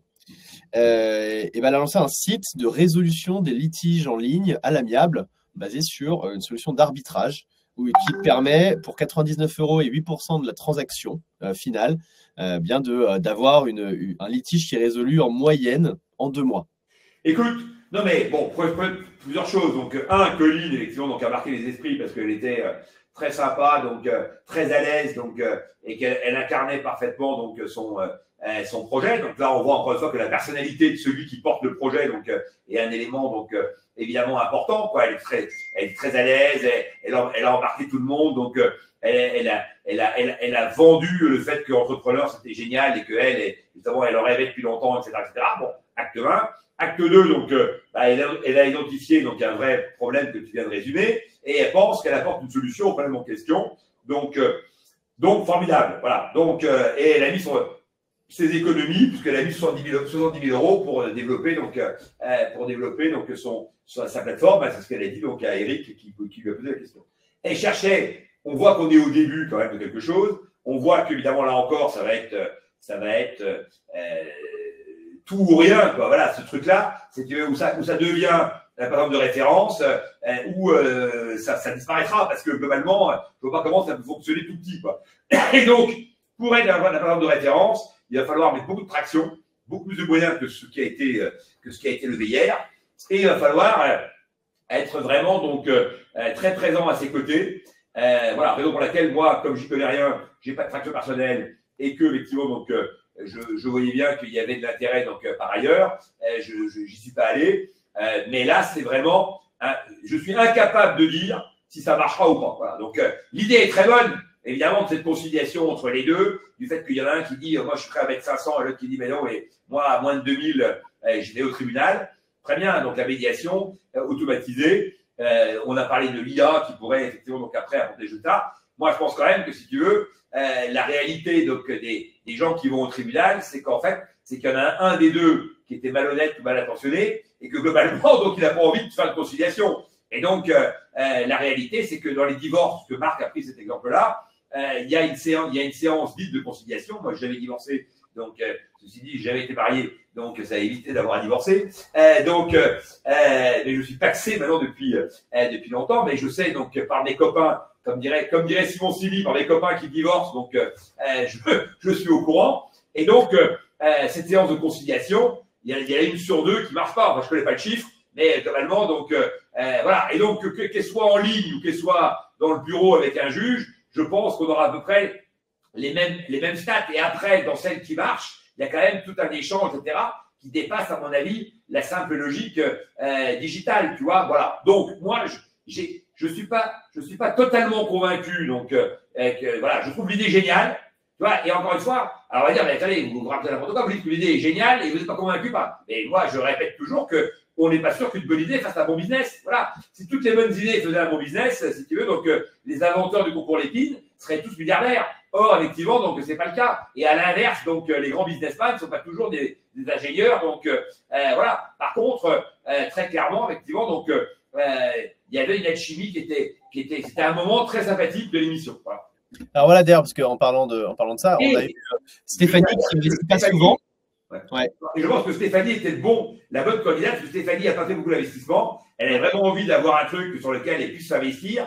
Elle vient de la techno, elle fait une plateforme donc pour être en relation, donc par exemple d'emploi, mettre en relation ceux qui ont un job et ceux donc qui cherchent du boulot, avec un matching automatique, une sorte de mythique, donc Kappa s'appelle, donc voilà, qui a été revendu donc 65 millions d'euros. Alors elle n'avait pas toute la boîte, hein, donc mais ils étaient plusieurs sur le coup, plus des fonds, etc. Donc en tous les cas, donc ça a été une très belle valo parce qu'ils ont vraiment donc automatisé tous les process qu'elle a un peu expliqué sur le plateau. Donc déjà, si tu limites les coûts par l'automatisation des process, c'est un vrai enjeu. Et Stéphanie sait faire ça, et ben tant mieux. Foncez les filles. Voilà. Parfait. On se parle du moment barbecue. Ouais. Écoute, barbecue. Donc matin j'ai écrit donc En fait, je ne veux pas savoir sur la boîte. Hein. Ce qui m'intéresse, c'est de savoir si vraiment tu sais allumer un barbecue parce que t'es monté et donc. Mais je suis monté. Alors, je te dis que moi, j'ai réussi à faire du feu quand même. Par rapport à mon ami Tony qui n'arrivait même pas à craquer des allumettes. Donc, moi, j'ai quand même réussi donc, à allumer le feu. Par contre, la braise, le problème, c'est qu'il n'y avait rien pour souffler dessus. Il y avait très peu de charbon. Il n'y avait pas mis de charbon. Le secret du barbecue, c'est de mettre beaucoup de charbon. Ça, tous ceux qui sont là, qui nous écoutent et qui, effectivement, donc, connaissent le barbecue, ça fait beaucoup de charbon. Eux, ils avaient foutu trois bouts de charbon. Donc, c'était impossible à faire. Donc, globalement, moi, j'ai fait un peu semblant. J'ai dit, il y a beaucoup de charbon, etc. Voilà. Et après, j'ai dit, de toute façon, le vôtre est beaucoup mieux. Ça s'allume tout de suite, etc. Après, on a beaucoup développé la partie écologique, puisqu'évidemment, Sandrine Rousseau a été au cœur de discussion. Hein, donc, le barbecue étant considéré donc, comme un loisir donc, très polluant. Donc, il y avait cette question qui était un peu au cœur aussi des enjeux. Et puis après, il y avait la question industrielle que Marc a très bien d'ailleurs cerné. Là, j'avais quelqu'un qui disait Simon Signy a l'air pas très enfant de cette année ou un peu aigri. Marc, il n'est pas aigri, il en a marre des projets à la noix, donc qui ne délivrent rien. Il a investi dans plus de 100 startups et donc là-dedans, il y en a plein qui ne marchent pas et il est un peu fatigué. Donc voilà. Et donc c'est pour ça d'ailleurs que moi, je fais très gaffe. Marc, quand ils ont fait leur truc, à l'époque, ils ont fait un truc avec Niel et Grandjean, où ils ont investi c'était dedans, je crois, 200 boîtes dans la journée. Et je lui ai rendu le chèque à 3 fois la mise. Tu vois donc, en combien de temps il a investi?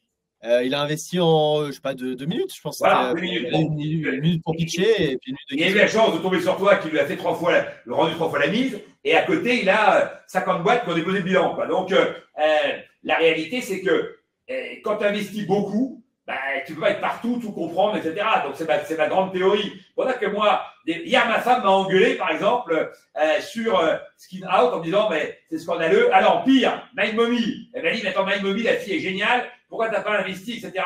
Et moi, les ceintures, effectivement, donc, ça avait l'air très intéressant. Simplement, il y avait plusieurs modèles possibles. Notamment, il y avait un modèle qui allait vers le bien-être que Kelly, effectivement, avait commencé à évoquer. Ils ont dit, on reste sur le médical. Je ne sais pas si la réponse était la bonne. Moi, ils m'auraient dit le bien-être. Déjà, ça m'intéressait plus parce que je me dis comment effectivement, donc, tu peux trouver des relais donc, sur ce produit-là. Voilà, le couple était génial. Donc, voilà, Asma, c'est bien sûr qu'elle elle impose le respect donc, par son histoire, sa manière, effectivement, donc, de verbaliser les choses, etc. Mais pour autant, je ne sais pas comment faire pour l'aider. Ça a été un peu le problème, si tu veux, que tout le monde a rencontré. Si en disant médical, elle aurait dit bien-être, peut-être que Kelly aurait dit, moi j'ai un réseau de pharmacie, je peux développer dans les pharmacies, etc. Tu vois, bon, voilà, ça s'est joué à pas grand-chose, je pense. Tu vois, mais encore une fois, il faut avoir les ingrédients et se dire, OK, comment je me projette. Donc, barbecue, on revient à eux. Moi, je pense que Marc a eu raison de dire, vous devriez installer votre solution sur les barbecues existants, proposer aux fabricants de le faire et pas produire vous-même. Bon, ils préfèrent produire eux-mêmes. Ce matin, sur mon poste, ils ont réagi en disant qu'ils avaient donc lancé la fabrication, que les premiers exemplaires arrivaient donc par cargo dans les jours qui viennent. Ils ont dû faire, j'imagine, donc des précommandes. Et hier soir, ça a vu cartonner parce qu'évidemment, le fantasme de barbecue rapidement, ça plaît à tout le monde. Voilà, donc sauf aux grands spécialistes, et les autres, ils préfèrent évidemment donc, aller vers ce type de formule. Je pense qu'ils n'étaient pas encore mûrs. Voilà. D'ailleurs, on a vu, ils ont été très déstabilisés émotionnellement donc, par les différents refus. Hein, ils sont partis un peu abattus. Alors que moi, à leur place, je serais arrivé en pensant que j'avais aucune chance. Voilà. Donc, tu vois, alors, voilà, ça aussi, c'est un truc. C'est que les gens vont me dire, il faut toujours avoir qu'un plan A, y aller déterminé, tu passes en force. Moi, je serais arrivé en disant, écoutez, le mec qui vient en short et en tongs, il ne peut pas imaginer qu'il va séduire, tu vois, les investisseurs, etc.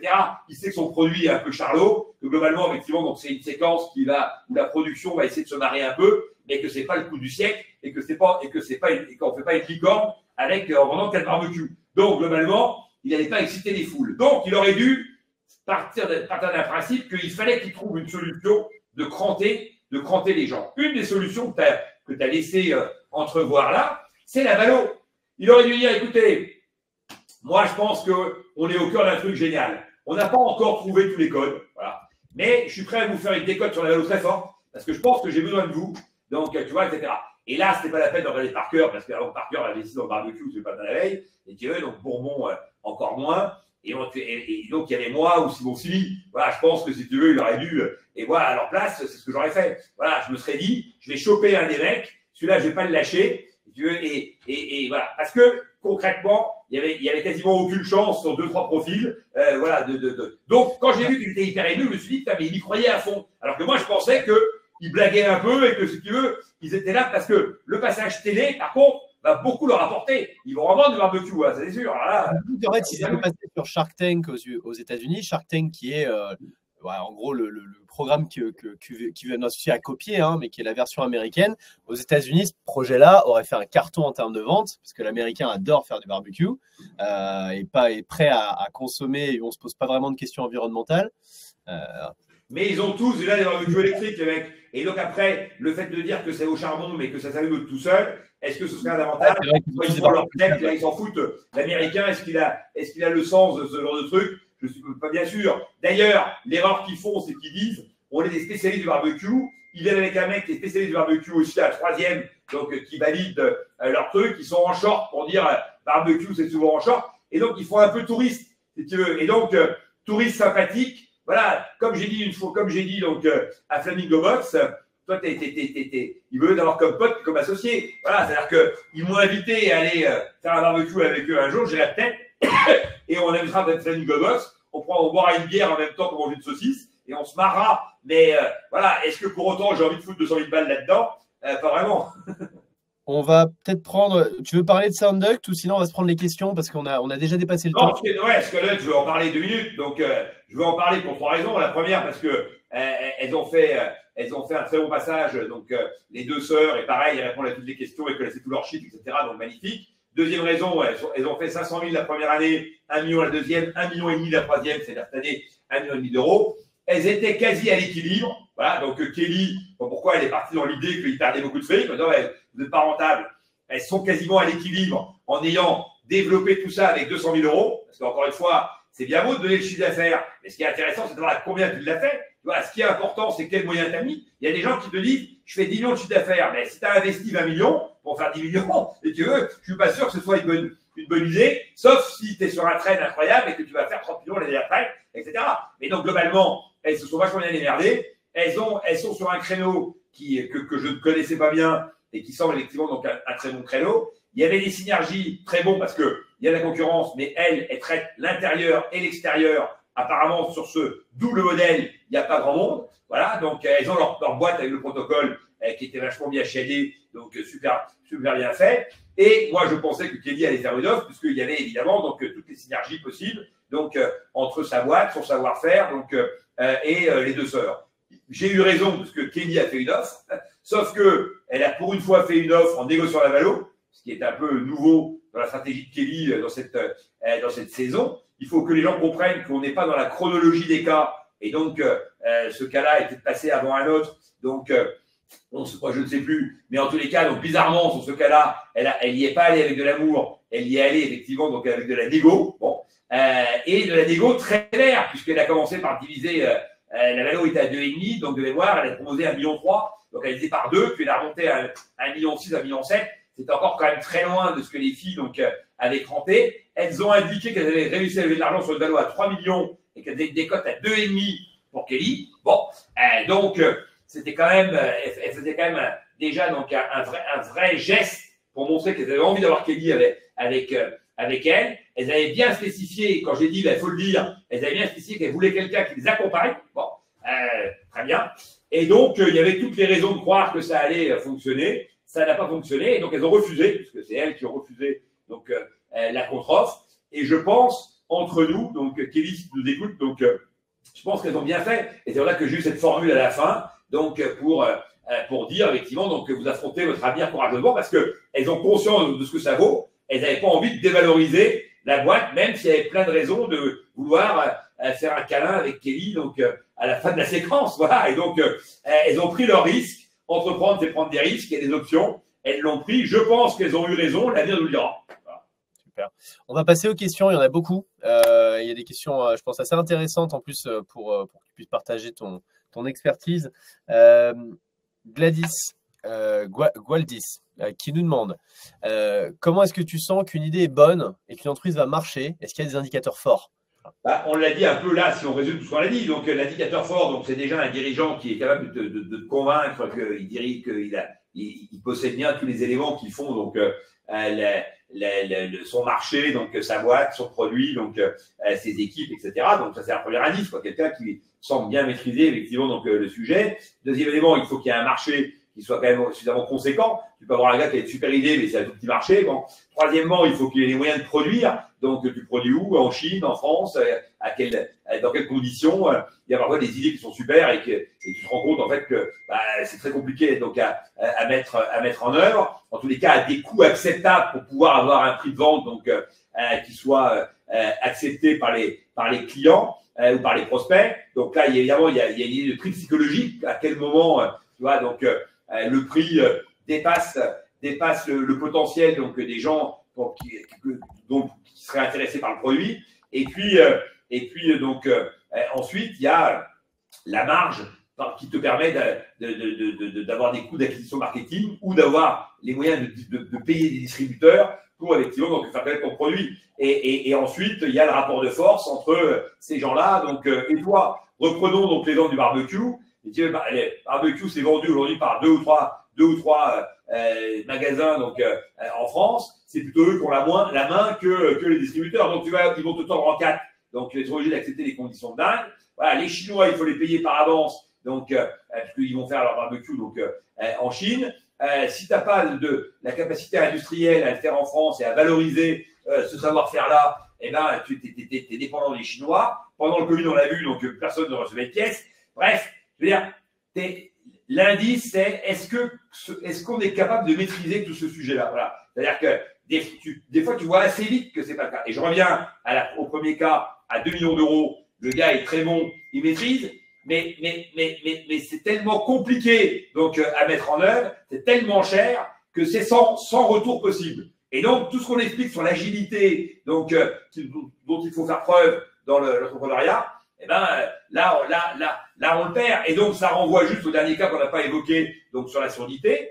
C'était exactement ça. La surdité, Marc a dit, de toute façon, ce truc-là, on ne saura pas avant 1 an et demi s'il sera agréé, si les tests cliniques seront validés, donc, et si les distributeurs, donc, audioprothésistes, donc, vont vouloir effectivement donc, le distribuer. Ça avait quand même beaucoup d'inconnus, si tu veux. Donc, à la fin, tu te dis, c'est une belle idée. Tu te dis, il y a des casques comme ça qui sont vendus chez Decathlon, donc pour écouter de la musique. Donc, on te dit, ça n'a rien à voir, mais c'est quand même le principe. Ça, on passe par l'os, puisque le canal a été coupé. Donc, du coup, on passe par l'os pour te faire entendre effectivement donc, les différents sons. Moi, j'en sais rien s'il n'y a pas 15 projets comme ça qui sont en train de se développer aux États-Unis ou en Chine ou je ne sais où. Et si le marché va pas être inondé de ces produits-là, dans 6 mois, dans 1 an. Voilà. Et donc, le clinicien qu'on a vu à Strasbourg, très bien, lui, il dit, c'est super notre produit quand ça marchera. Donc, on le testera, etc. Il n'était plus que ce qu'il dit. Effectivement, si ça marche, il le testera. Et puis, au bout d'un an de test, si ça marche, on pourra le commercialiser. Mais encore une fois, comment, moi, je peux savoir si ça a marché ou pas? J'en ai aucun élément. Et donc, quand on dit, est-ce qu'il y a des tests pour savoir? Pas toujours. Mais par contre, il y a souvent des tests pour savoir que tu ne sais pas. Et que donc, dans ces cas-là, ce n'est pas la peine d'y aller. Voilà. Savoir que tu ne sais pas, c'est tout aussi important que savoir que tu sais. Tu vois. Merci beaucoup Jean-Pierre pour cet éclairage. Je vais combiner il y a 2-3 questions là qui vont ensemble. On a une question qui porte sur la sortie. Nicolas qui nous demande, je serais intéressé pour investir dans une de vos startups à l'avenir, mais comment ça se passe au niveau du retour sur investissement? Une deuxième qui porte sur la fiscalité et le CARID. Ce que je te propose Jean-Pierre, c'est de répondre sur la première partie et puis je répondrai sur la partie fiscale. La première partie, donc en fait, on sait que les startups, donc c'est des sorties entre 3 et 7 ans et que c'est plutôt entre 5 et 7. Donc, la réalité. Pourquoi je dis quand même 3? Parce que ça arrive qu'il y ait effectivement donc, des croissances rapides et qu'il y ait un rachat industriel ou qu'il y ait une série A dans laquelle les investisseurs veulent sortir les minoritaires parce qu'ils veulent un gros bout et qu'ils veulent quand même que les fondateurs restent très fortement engagés. Donc, dans ces cas-là, le mieux, c'est de sortir ceux qui ne servent à rien, c'est-à-dire les minoritaires. Donc, il arrive que dans des rares cas très gagnants, on puisse sortir effectivement donc, à 3 ans. Mais la moyenne, c'est entre 5 et 7. Et donc, il faut avoir une vision pour ces projets à minima, donc 5 ans. C'est là-dessus qu'on se base donc, avec les entrepreneurs. et dans ces 5 années donc qu'on va accompagner l'entrepreneur, eh bien, il faut savoir qu'évidemment, on va devoir adapter donc notre business. Il faut savoir que la vision initiale va nécessiter de l'ajustement tactique donc permanent, d'où le fait que l'accompagnement est nécessaire et que moi, ma conviction, c'est que investir en sleeping partner, c'est-à-dire sans avoir d'action concrète dans des startups très early stage, tu es quasiment sûr de tout perdre. Voilà. Ta seule garantie là-dedans, c'est de bien être au cœur des sujets et d'accompagner des gens, parce que tu rentres à pas très cher.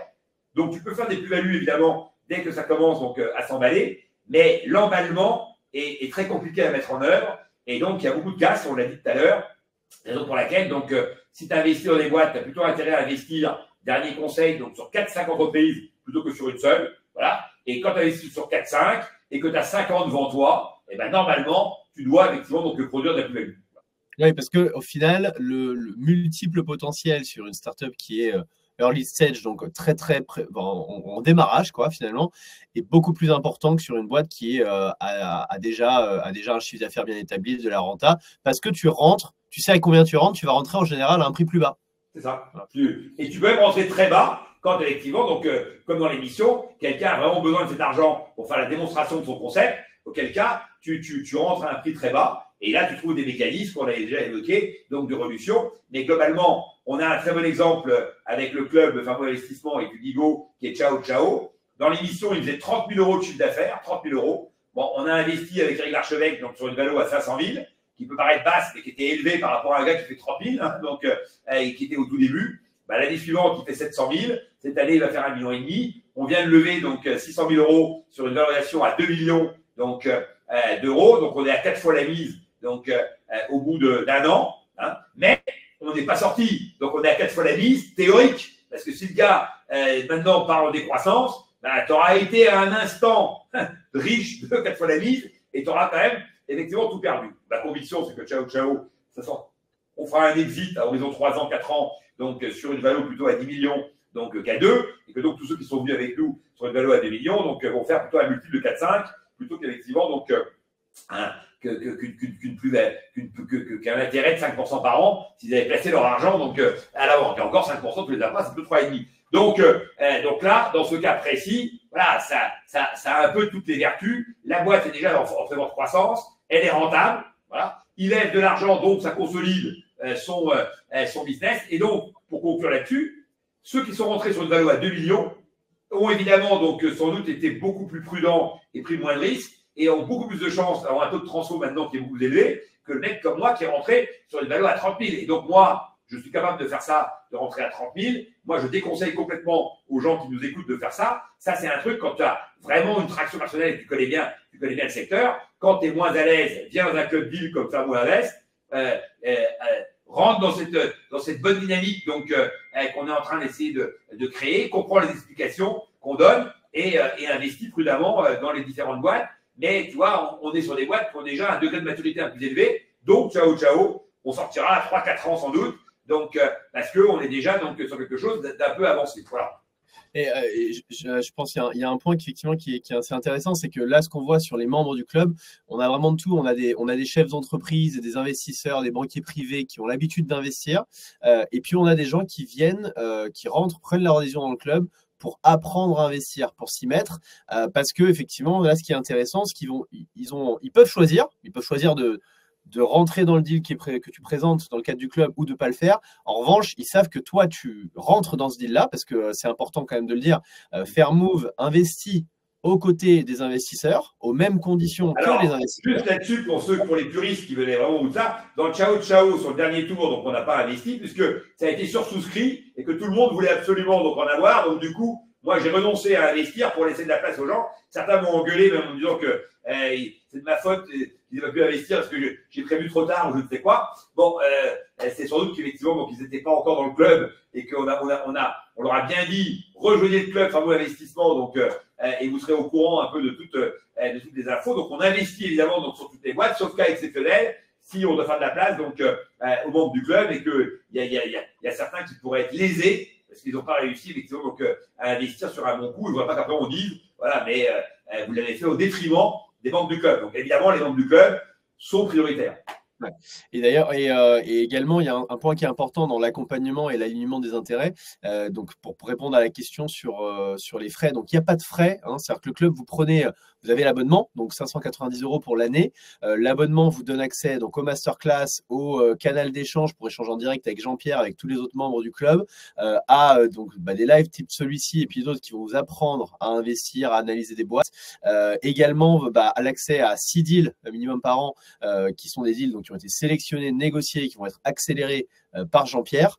Les deals, vous rentrez ou vous rentrez pas. Une fois que vous rentrez, ensuite, si vous souhaitez l'année suivante ne pas renouveler votre adhésion, vous pouvez ne pas le faire. Si vous souhaitez voir des nouveaux deals encore, là, effectivement, vous pouvez renouveler votre adhésion. Chaque deal dans lequel vous allez rentrer, vous n'avez pas de frais. Donc, pas de frais sur la souscription, pas de frais de gestion, parce que vous avez déjà payé votre abonnement au club pour une année. En revanche, à la sortie, s'il y a une plus-value, donc je prends l'exemple, vous avez investi 10 000 €, ces 10 000 € en valent 110 000, vous faites une plus-value donc de 100 000. Donc là, c'est le super beau cas, c'est le Beauty Mix typiquement, ou peut-être Palomano si on le récupère. Voilà.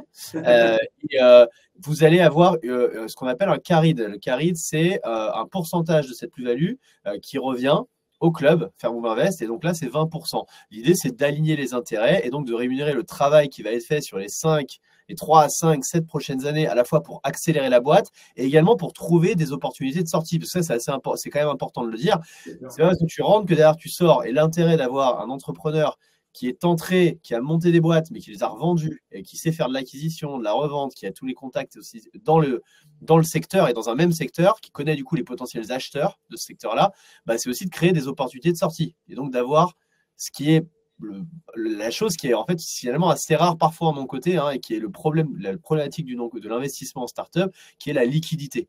Et ça, c'est le rôle aussi de Jean-Pierre dans le cadre du club Fairmove Invest, c'est de trouver des opportunités de sortie, cette liquidité qui vous permet de faire une plus-value. Très, très, très, très complexe cette réponse, hein. Bravo. Il y a une question de Philippe là, sur une plateforme qui est gratuite, donc c'est quoi la différence par rapport à une plateforme? Il parle d'une plateforme qui s'appelle, tu l'as la question en bas à droite. Donc, je ne connaissais pas cette plateforme, donc toi, tu dois la connaître, puisque tu les connais toutes. WeSeed. WeSeed, c'est une plateforme de crowdfunding. Donc, c'est une plateforme qui va faire de l'investissement en startup. Alors, ils font beaucoup d'immobilier. La différence, c'est principalement la sélection, je pense, des boîtes, leur capacité à pouvoir sourcer, sélectionner et négocier des bonnes boîtes, parce qu'il faut avoir aussi, pour avoir les bonnes boîtes, il faut avoir la capacité d'investissement, la bonne réputation, et puis il faut avoir les compétences et un process d'investissement similaire à celui d'un fonds. Et nous, c'est ce qu'on a chez Tudigo.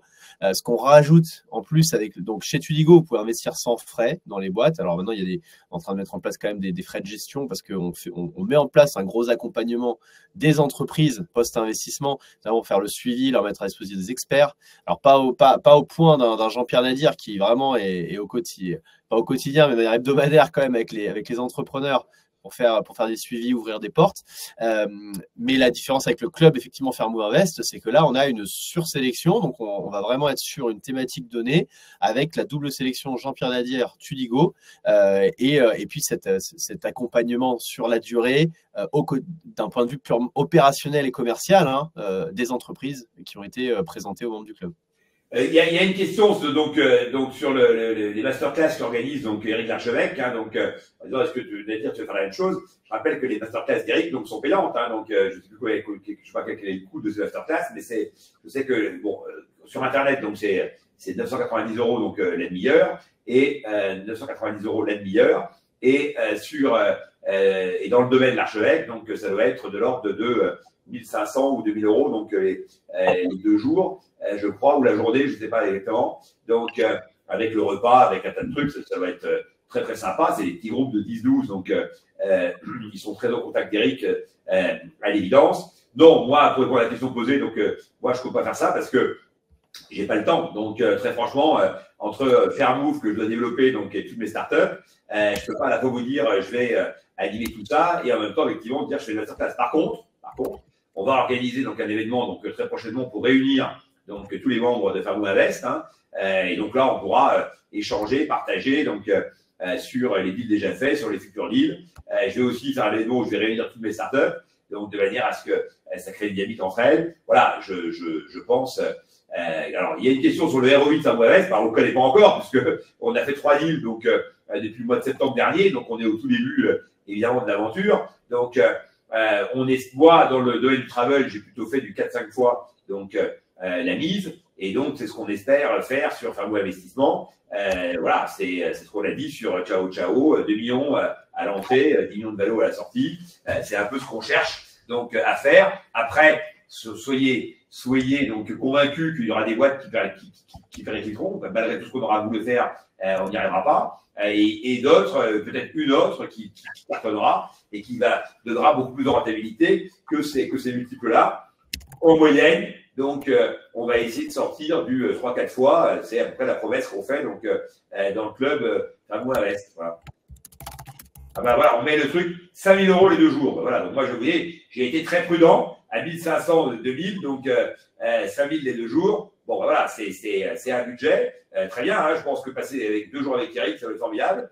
Donc, moi, j'ai eu la chance de le faire gratuitement, mais je pense que ça peut valoir les 5 000. Tout dépend de ce qu'on cherche.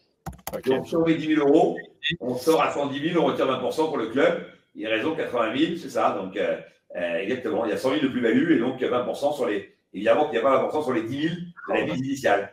Et la fiscalité, ça dépend de comment vous avez investi, mais globalement, donc aujourd'hui, la fiscalité en France, c'est un tiers de ta plus-value. Voilà, donc que tu redonnes à l'État. Donc, dans le cas présent, tu vas toucher 56 000 et il y a 24 000 € qui va, c'est écrit à 130%. Ouais. Il y a 24 000, tu vas toucher 56 000, il y a 24 000 qui ira à ton associé qui est l'État français.